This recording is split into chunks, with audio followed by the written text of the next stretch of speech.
시간 우리에게 주신 말씀 우리 함께 찾아서 함께 봉독하시고 말씀 은혜 나누도록 하겠습니다. 신명기 구약성경 신명기 32장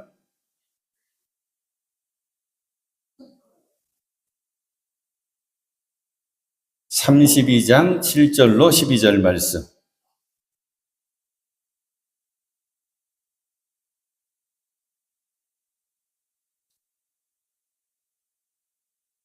우리 함께 신명기 32장 7절로 12절 말씀 우리 함께 한 음성으로 말씀 봉독하십니다. 아득한 옛날을 회상하여 보아라.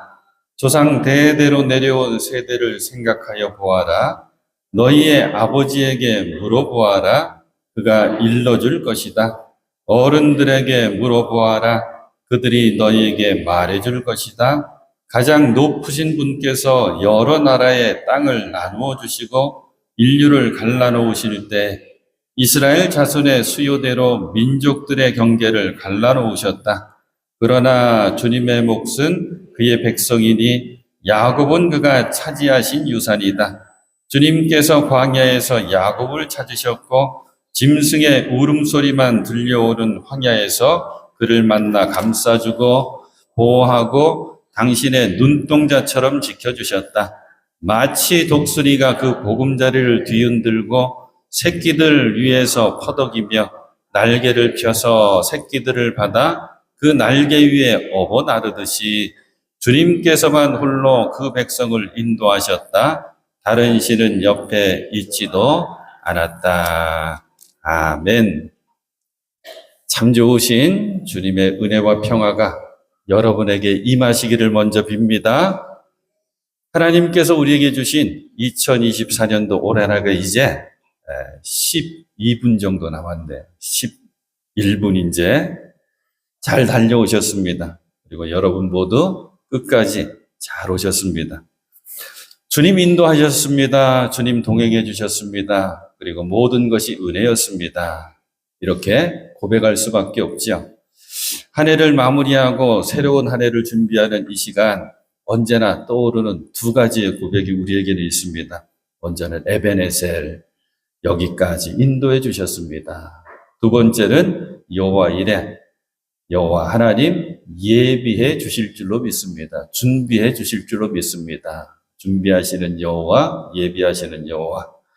먼저 에베네셀의 신앙에 무엇이 필요한지를 먼저 딱 살펴볼 텐데 오늘도 제가 두 가지를 고민해요.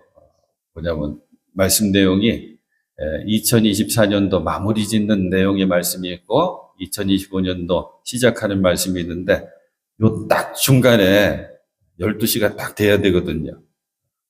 자신이 없어요. 근데 지금 옆에 시계를 켜놓고 하는데 12시 되는 순간 또 새해 인사 함께 나누면서 말씀을 나누도록 하겠습니다. 두 번째 고민은 이따가 광고 시간이 늦게 있으니까 먼저 말씀드리면 마지막 우리 속회별로 우리 같이 앞에 나와서 기도하는데 어느 속부터 먼저 해야지 좋을까 이게 고민이에요. 무조건 1번은 백지훈 장로님 먼저 기도하고 가시도록 할게요. 자, 에베네셀 이 신앙에 필요한 거 마침표를 잘 찍는 겁니다. 매듭 짓기를 잘하는 거죠. 뜨개질 할 때 여러분들 뜨개질을 많이 해보셨잖아요. 모자도 뜨고 목도리도 뜨고 장갑도 뜨고 스웨터도 떠서 입기도 했죠. 이렇게 예쁜 색깔의 털실로 뜨개질을 잘해도 뭘 못하면 매듭을 지어놓지 못하면 풀어져 버리고 맙니다. 오랫동안 수고한 그 수고가 물거품되고 마는 거죠. 우리 인생도 마찬가지입니다. 매듭 짓기를 잘 해야 합니다. 마무리를 잘 해야 되는 것이죠. 한 해 한 해 매듭을 짓다 보면 어느 순간 우리 인생을 매듭 짓게 됩니다. 그리고 하나님 앞으로 가는 거예요. 인생 매듭 짓고 하나님 앞에 섰을 때 착하고 충성된 종아 잘했다. 칭찬 들을 수 있었으면 좋겠습니다. 그러면 멋진 인생을 산 겁니다. 이 시간 매듭을 잘 지으려면 뭘 하면 좋을까? 뭐가 꼭 필요할까? 두 가지가 생각났어요. 회상하여 보아라. 지난 시간을 잘 되돌이켜 보면서 기억해야 된다라고 하는 말씀이죠. 하나님께서 많은 민족들 가운데서 이스라엘 백성들을 택해 주신 것, 이스라엘 백성들은 기억하고 살아야 됐어요. 400년 동안이나 종살이하던 애굽에서, 이집트에서 출애굽 시켜주신 것, 이스라엘 백성들은 기억하고 살아야 됐거든요. 40년 동안 아무것도 없는 광야 생활 할 수 있도록 지켜주신 것, 그것도 기억하며 살아야 됩니다. 그 말씀이 10절 말씀, 10절 말씀. 주님께서 광야에서 야곱을 찾으셨고 짐승의 울음소리만 들려오는 황야에서 그를 만나 감싸주고 보호하고 당신의 눈동자처럼 지켜주셨다. 제가 기도할 때 많이 이거 인용하죠. 눈동자처럼 지켜주시옵소서. 이 말씀이거든요. 만나주시고 감싸주시고 보호해 주셨습니다. 지금 우리도 똑같이 고백할 수밖에 없는 거죠. 험한 이 세상 올 한 해 살아가는 동안에 우리를 하나님 찾아주셨고 만나주셨고 감싸주셨고 보호해주셨습니다. 감사합니다. 이 감사의 마음을 한마디로 표현한 게 뭐냐면 당신의 눈동자처럼 지켜주셨습니다. 눈동자는 우리 몸에서 신체 기관 가운데 가장 민감한 그런 기관이라고 그러죠. 눈 속에 뭐라도 들어오려고 하면 조그만 티끌이라도 날아 들어오려고 하면 자동으로 눈을 감습니다. 그래서 보호하는 거죠. 왜 눈동자처럼 그렇게 섬세하게 우리를 지켜주실까? 작고 연약하기 때문입니다. 이스라엘 백성들을 왜 하나님께서 굳이 택해 주셨을까? 저는 되게 궁금했어요. 말씀 속에서 찾았습니다. 이스라엘 백성들이 가장 작기 때문이라고 하는 말씀이 있거든요. 어디 있냐면 신명기 7장에 있습니다. 예, 택해서 자기의 보배로 삼으신 백성입니다. 그러면서 7절에 주님께서 당신들을 사랑하시고 택하신 것은 우리에게 적용해 보는 거예요.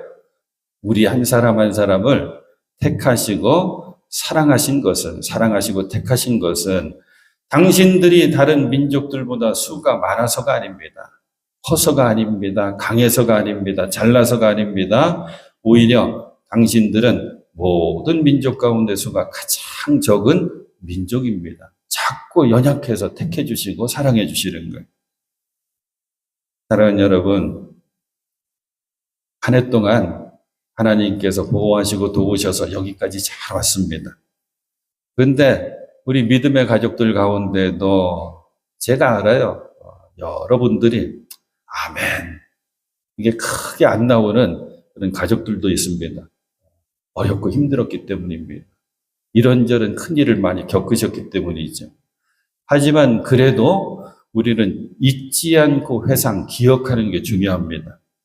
그래서 성경을 보면 하나님께서는 이스라엘 백성들이 원망하고 불평할 때 그때마다 이 말씀하셔요. 옛날에 지난날에 내가 너희에게 어떻게 했는지를 기억해 보아라. 감사신앙의 첫 단추는 기억하는 겁니다. 잊지 않고 기억하는 거. 그래, 그때 나 참 힘들었어. 몸이 아파서 그때 힘들었지. 마음이 아파서 그때 힘들었어. 물질 문제 때문에 내가 힘들었어. 근심, 걱정, 염려 가운데 있을 때 내가 참 힘들었지. 인간관계가 틀어져서 힘들었어. 신앙에 열심히 나도 모르게 식어져가지고 영적으로도 힘들었지. 그런데 지금 하면서 지금 나 자신을 돌이켜보니까 감사가 나오는 거예요. 그래, 여기까지 왔잖아. 그래, 이만하면 괜찮잖아. 하나님 함께 해주셨잖아. 그래요. 어렵고 힘든 그때, 비틀거리고 주저앉아 있던 그때, 넘어져 내 힘으로 일어설 수 없었던 그때, 연약한 나를 귀하게 여기시고, 하나님이 당신의 눈동자같이 지켜주신 줄로 믿습니다. 이 믿음으로 살아가는 저와 여러분들 꼭 되실 수 있기를 축복합니다. 또 한 가지 매듭 짓는 이 시간에 한 가지만 더 생각해 볼게요. 우리 인생 전체에는 분명히 하나님의 뜻이 있고 계획이 있고 의도하심이 있다는 사실입니다. 하나님께서는 하나님 당신의 자녀들을 항상 평화롭고 순조롭고 좋게만 인도하시는 분이 아니십니다. 우리 만사형통 좋아하는데 만사형통하게 인도하시는 분 아니십니다. 하나님께서는 우리에게 때로는 어려움도 주시고 괴로움도 허락하십니다. 근심 중에 있게도 하시고 어려움 가운데 던지기도 하십니다. 11절 말씀이 재밌잖아요. 마치 독수리가 그 보금자리를 뒤흔들고 우리 개역성경에는 어지럽게 하고 새끼들 위에서 퍼덕이며 날개를 펴서 새끼들을 받아 그 날개 위에 업어 나르듯이 사랑하는 여러분, 말씀 속에 분명히 나오죠. 하나님께서는 때로 우리들을 어지럽게 하십니다. 뒤흔들기도 하십니다. 보금자리에서 떨어뜨리기도 하시는 거예요. 근데 말씀이 이렇게 이어지는 거예요. 떨어졌지만, 뒤흔들어서 떨어졌지만 날개를 펴서 새끼들을 받아 그 날개 위에 업어 나르듯이 12절로 이어져요. 주님께서만 홀로 그 백성을 인도하셨다. 참 흥미로운 말씀입니다. 보금자리를 흔들어서 떨어뜨리셨는데 그런데 이게 주님께서만 인도하시는 거라고요? 그래요. 우리는 알아요. 주님께서는 때로 당신의 자녀된 우리들을 훈련시키시려고 연단시키시려고 뒤흔들어서 환난을 주실 때가 있습니다. 한 사람 한 사람 사람뿐만이 아닙니다. 가정도 때로는 뒤흔들립니다. 공동체, 신앙 공동체, 교회도 때로는 뒤흔들려요. 나라와 민족도 뒤흔들립니다.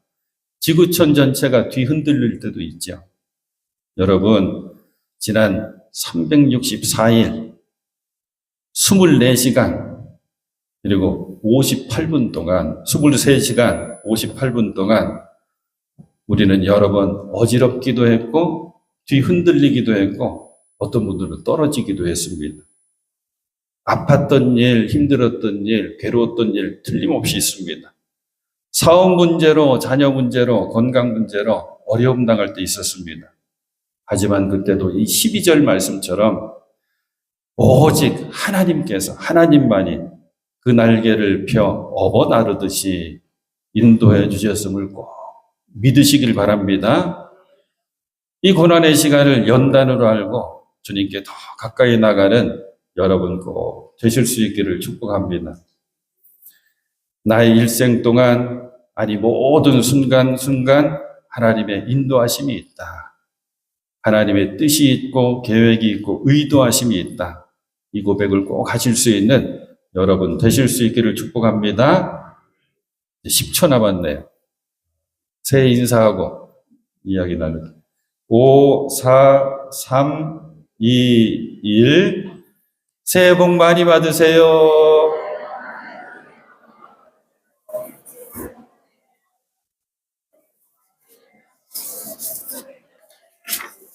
새해 복 많이 받으시길 바랍니다. 제가 요번에는 거의 맞췄어요. 예화 하나만 딱 들고 이제 새해 얘기로 넘어가려는데, 이제 시간 신경 쓰지 말고.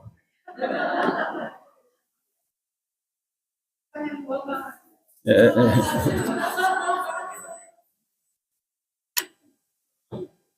지금 나라가 복잡하죠. 혼란스럽죠.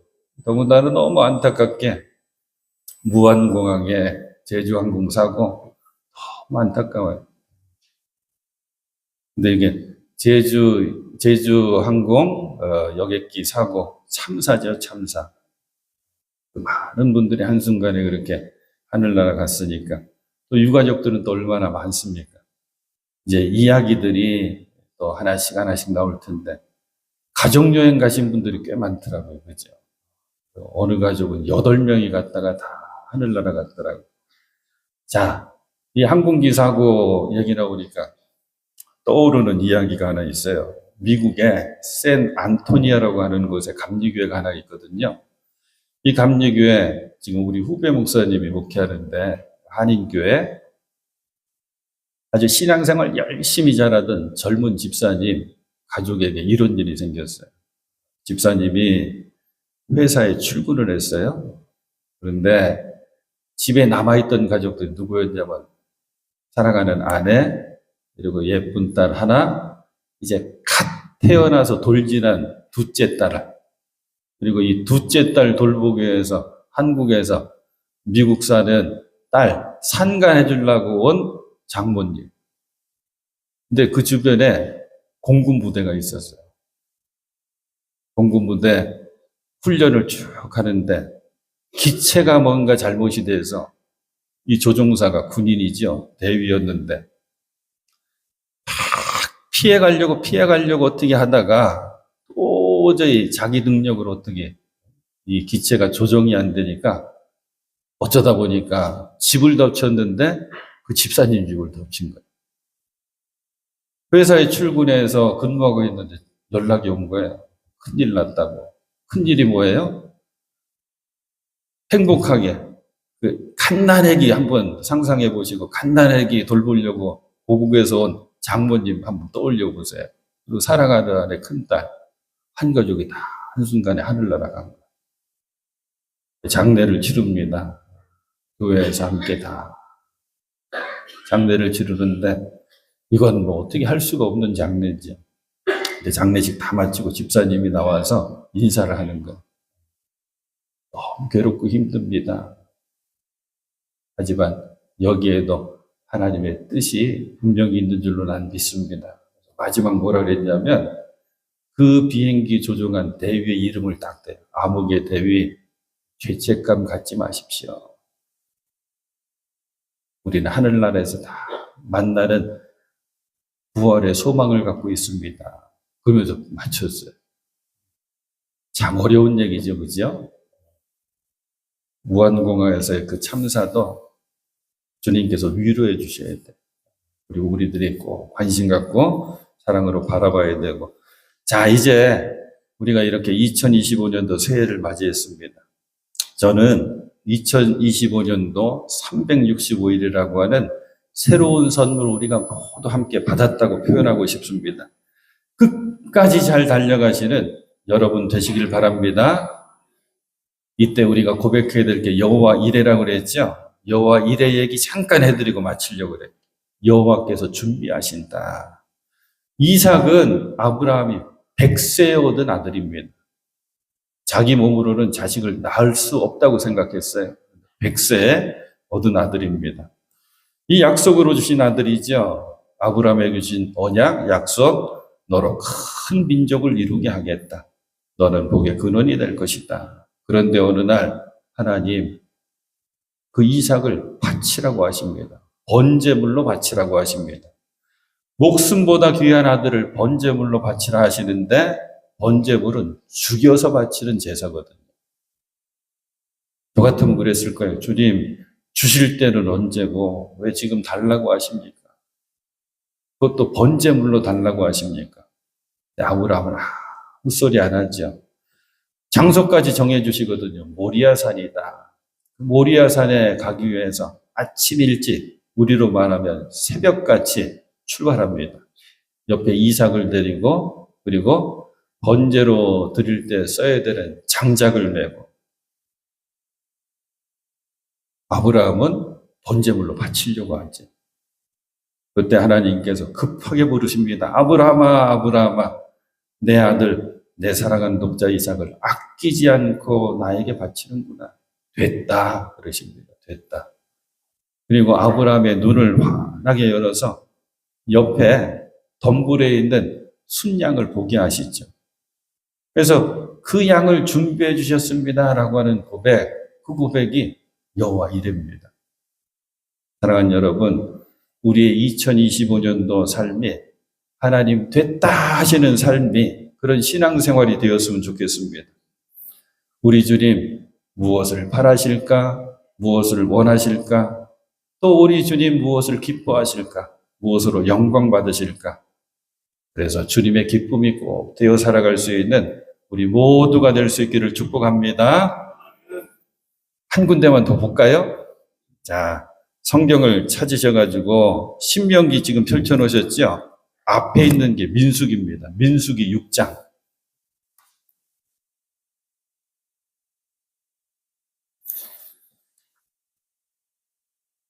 6장 맨 마지막 부분에 제사장의 축복선언이라고 하는 말씀이 있는데 모세에게 주신 말씀이에요. 내용은 이겁니다. 모세야, 너 형 아론과 그 아들들에게 꼭 이 얘기 해줘라. 이들이 앞으로 제사장이 되거든요. 그래서 제사장 너희들이 이스라엘 백성들 자손에게 복을 빌 때 이렇게 복을 빌어줘라. 그래서 내용이 24, 25, 26절 나오고 이거 좀 같이 읽을 거고, 그리고 27절에 이 말씀을 줘요. 그들이 나의 이름으로 이스라엘 자손에게 이렇게 축복하면 내가 친히 이스라엘 자손에게 복을 주겠다. 뭐예요? 24, 25, 26절처럼 너가 축복하면 내가 너의 그 축복을 기억하고 내가 그들에게 복을 주겠다. 근데 중요한 게 뭐냐면 나의 이름으로요. 나의 이름으로. 나의 이름으로 하는 축복이 뭐냐면 기도거든요. 사람들도 인사들 정성껏 잘해요. 새해가 되면 복 받으시라 그러고 때로는 소원 성취하시라 그러고 인사거든요. 인사. 인사가 축복이 되려면 한 가지가 꼭 필요한데 그거는요. 하나님의 이름으로 해야 되는 거예요. 기도. 그 마음으로 여러분 자녀손들 떠올리시면서 이 말씀 같이 읽고 딱 마칠 텐데 이 말씀은 오래오래 기억하셨다가 여러분 기도하실 적마다 축복의 기도로 꼭 기도하시길 바랍니다. 24, 25, 26절 같이 봉독하십니다. 시작. 주님께서 당신들에게 복을 주시고 당신들을 지켜주시며 주님께서 당신들을 밝은 얼굴로 대하시고 당신들에게 은혜를 베푸시며 주님께서 당신들을 고이 보시어서 당신들에게 평화 주시기를 빕니다. 아멘.